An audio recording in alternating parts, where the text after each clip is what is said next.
2 spoon எண்ணெயில உதிரியா சேமியா உப்புமாங்க. பிசு பிசுன்னு ஒட்டாது, ஒன்னோட ஒண்ணு ஒட்டியும் இருக்காது. எப்படி பண்றதுன்னு பார்க்கலாம். நான் ஒரு கைப்பிடி அளவுக்கு பச்சை பட்டாணி தண்ணியில ஒரு 10 நிமிஷம் வேக வச்சு எடுத்துக்கிறேன்.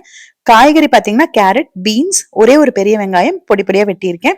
ஒரு 3 பச்சை மிளகாய் வெட்டி வச்சிருக்கேன். இப்போ நம்ம இந்த பச்சை பட்டாணியும் வெந்து ரெடி ஆயிருச்சு. நான் இன்னைக்கு ஒரு நார்மல் பேக்கெட் சேமியா எடுத்திருக்கேங்க. ஒரு 180 கிராம்ஸ் இருக்கும். இது நார்மலா நமக்கு கடையில கிடைக்கிற பேக்கெட் சேமியா.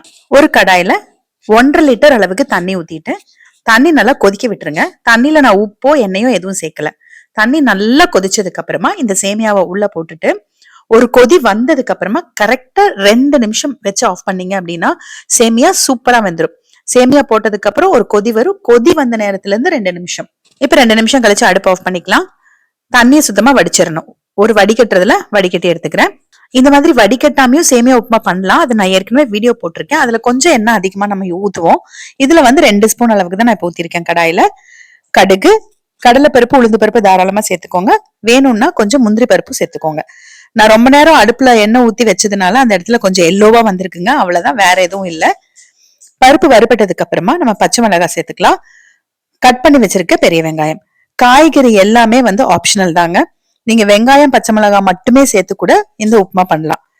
கூட கொஞ்சம் இஞ்சி கட் பண்ணி இடிச்சு சேர்த்திருக்கேன். இப்ப கேரட், பீன்ஸ், பட்டாணி சேர்க்கலன்னா பெரிய வெங்காயம் 2 எடுத்துக்கோங்க. நல்லா வதங்கினதுக்கு அப்புறமா நம்ம ஆற வச்சு எடுத்து வச்சிருக்க சேமியாவும் உள்ள சேர்த்துக்கலாம். இன்னைக்கு என்கிட்ட கேரட், பீன்ஸ், பட்டாணி இருந்ததுனால சேர்க்கிறேங்க. இல்லைன்னா சேர்க்காம கூட நான் பண்ணுவேன்.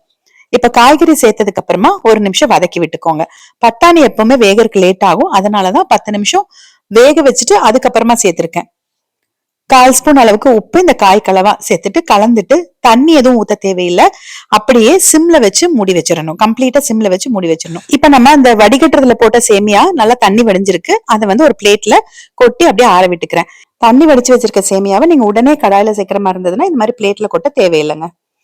இப்ப இந்த டைம்ல காயும் நமக்கு வெந்துருச்சு. கொஞ்சம் பாத்துக்கோங்க, அடிப்பிடிச்சிரும். ஏன்னா தண்ணியும் நம்ம ஊத்துல, எண்ணெயும் கம்மியா இருக்கு. ஒரு 7 நிமிஷம் ஆயிடுச்சு. காய் நல்லா வெந்துருச்சு. இது கூட கொஞ்சம் கொத்தமல்லி தலையும் சேர்த்து கலந்துக்கலாம். அவ்வளவுதான். நல்லா கலந்து விட்டுட்டு நம்ம ஆற வச்சு எடுத்து வச்சிருக்க சேமியாவை உள்ள சேர்த்துக்க வேண்டியதுதாங்க.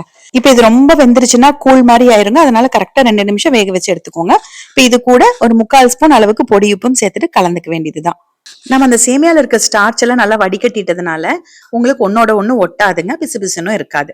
அந்த கஞ்சியை நான் என்ன பண்ண தெரியுங்களா, ஒரு புடவைக்கு கஞ்சி போட்டுட்டேன். சேமியா நம்ம வேக வச்சு வடிகட்டுறோம். அதுக்கப்புறம் பச்சை தண்ணி ஊத்தி வடிகட்டணும்னு அவசியம் இல்லை. சப்போஸ் நீங்க சேமியா வேக வைக்கும் போது குழஞ்சிருச்சுன்னா பிரச்சனையே இல்லைங்க. அதை அப்படியே நீங்க தயிர் சேமியாவா மாத்திருங்க.